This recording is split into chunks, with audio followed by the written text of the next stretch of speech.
3. Hypnotized, Jackie Dawson's POV.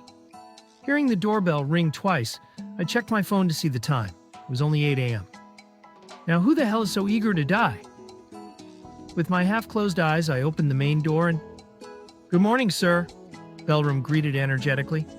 "Of course it's you," I sighed, closing my eyes. I turned and went to sit on the couch. He followed me into the house and stood in front of me. "You are not ready, sir?" Bellram asked, furrowing his eyebrows. "It's only 8 a.m., Bellram, and I had a 24-hour flight journey yesterday. I need rest," I replied instantly, irritation evident in my voice. "Right, jet lag," he nodded. "But we have to leave within an hour, sir. The office starts at 10 a.m. sharp, and I wanted to show you around the office," he explained, glancing at his wristwatch. "Look, thank you for all your help, but I don't need this right now. I need rest," I replied with a strict, bossy tone. I opened my mouth again to tell him to leave. "You better leave." "But sir, I brought you breakfast. I thought you must be starving," he replied with an innocent, thoughtful tone, showing me a round box and flask. His sweet gestures made me feel guilty for what I'd said earlier. So this time, I kept my mouth shut. No doubt he was irritating, but he was taking care of my every need. And suddenly I realized that I was starving like hell. "Oh, thank you. Bellram, and sorry," I apologized with a guilty face. "Sir, you please eat something. Look at your face. You are looking so dull and weak. You must eat something first. We don't go out with an empty stomach. As elders say, Kalipet Bhajan na hove." It means, with an empty stomach, you can't chant God's name. "So, please have your breakfast," he requested with a weird but funny proverb. After a short pause, I laughed and shook my head in disbelief. I took my breakfast after cleaning myself up. The meal had toasted bread, butter, jam, and orange juice. He waited for me patiently, and then the driver came to pick us up. He dropped us just in front of the D. Dawson Indian office. It wasn't bad at all. The building dazzled in that area. It had a big lawn where I could see employees sitting and talking to each other. It was a nice, eco-friendly environment. It wasn't as big as the main branch, but it was better than the office I visited in London. It was a great surprise, though. I blinked many times to be sure. I was so involved in checking out the office area that I couldn't hear a single word Bellram was saying. He was definitely saying something, but not sure what. "Cup of coffee?" I heard Bellram asking. The word coffee earned my attention. I was a coffee addict and was really missing my morning coffee. Grabbing all my attention back to Bellram, I looked at him with a surprised face. Coffee what? Sorry, I was thinking about something else. What did you just say?" I asked, trying to listen more attentively this time. "Sir, I said so many things about the office department, staff, the canteen," Bellram began repeating with an exhausted expression, but I quickly interrupted him. No, not all of that. Just the coffee part," I clarified, my tone eager. Oh, sir, you should have told me. I was saying that we have very nice coffee served at the canteen area. It's inside the office building on the top floor, so people can enjoy their coffee on the terrace in the open air, you see. And the guy, Kripal, who makes the coffee, is from Kerala.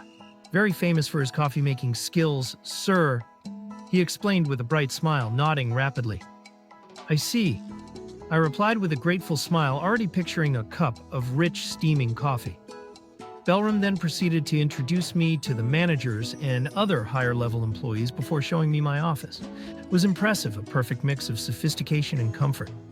The room featured a sleek office desk, Indian handicraft accents, luxurious furnishings, and a sprawling glass window that provided a spectacular view of the surroundings. Another large window offered a clear view of the higher employees working in their section. And on one wall, there were 4 flat screens displaying CCTV feeds of employees on all 4 floors. My office, located on the top floor, was undoubtedly high-tech and far exceeded my expectations. It was, of course, my father's office during his visits, and I could sense his aura in every corner. Frankly, I loved it. After a brief chat with the managers, I excused myself to search for my true purpose, the coffee. Bellram directed me to the cafeteria, and with a performance report file tucked under my arm, I made my way there. The cafeteria was buzzing with activity. Bollywood music played softly in the background, and employees sat in clusters, chatting animatedly at small round tables. To my right, I noticed a spiral staircase leading to the terrace, a charming addition that reminded me of my college days. At the counter, I approached a man who seemed to be in charge. "One cappuccino, please," I ordered with a smile.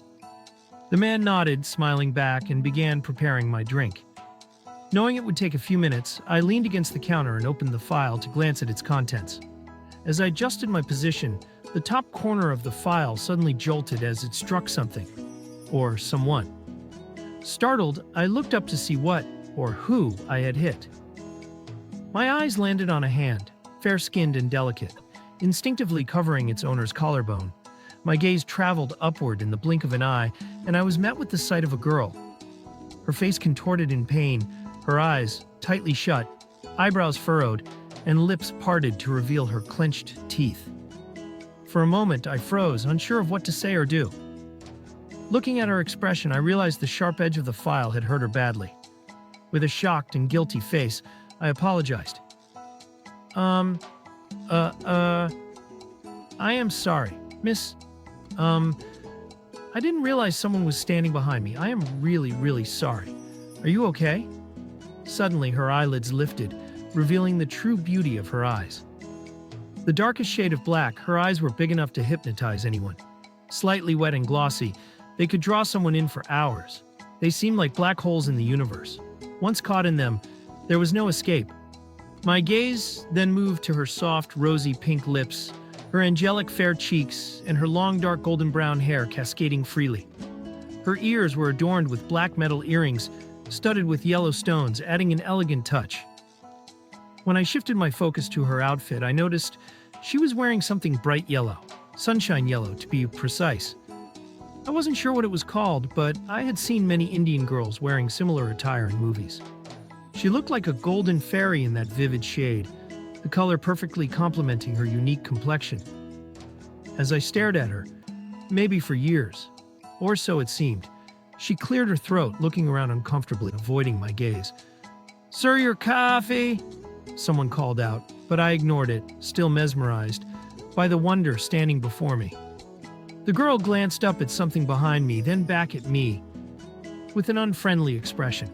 She turned her head to the right, then to the left, and whispered through gritted teeth, "Please hurry up, I'm in the queue." "Huh?" I asked, confused. She rolled her eyes and gestured towards something behind me with her face. "Your coffee." I furrowed my eyebrows, still not comprehending. "Sir, your coffee is almost cold." Ugh, a man shouted behind me, snapping me back to reality. I turned around, eyebrows raised in realization, and hurriedly grabbed the cup. "Thank you," I said, but the man shook his head in irritation, mumbling something to himself in his mother tongue as he returned to his work. "Kahan se ajate re baba. Ladki deki nai aur sabul jate. Kabi sudrenge nai ye ladke." Though I couldn't understand a word, his expression made it clear he was grumbling about my earlier distraction. Embarrassed, I turned back to look at her, but she was gone. "What, she's gone? Already?" "But she said she was in the queue. Where did she go?" My eyes searched every corner of the cafeteria, but she was nowhere to be found. She had been in so much pain before, and I was genuinely worried she might still be hurt. It all felt like a dream. Taking a sip of my coffee, lost in thought, I left the cafeteria and headed back to my work area. I entered my office suite and settled into my chair, placing the file on the table while sipping my coffee every now and then. I stared at the file, my hand resting on its top corner. Slowly, I slid my fingers along the edge, my thoughts consumed by the image of that girl. I was certain it wasn't a dream. I had seen her. She was there, and she was in pain. She's definitely hurt, badly. I must check. Leaning back and resting my head on the chair, I let out a deep sigh. Closing my eyes, I tried to picture her face again. And just like that, the vivid memory of her beautiful features played out in my mind like a film. I could feel the corners of my lips curving into a soft smile.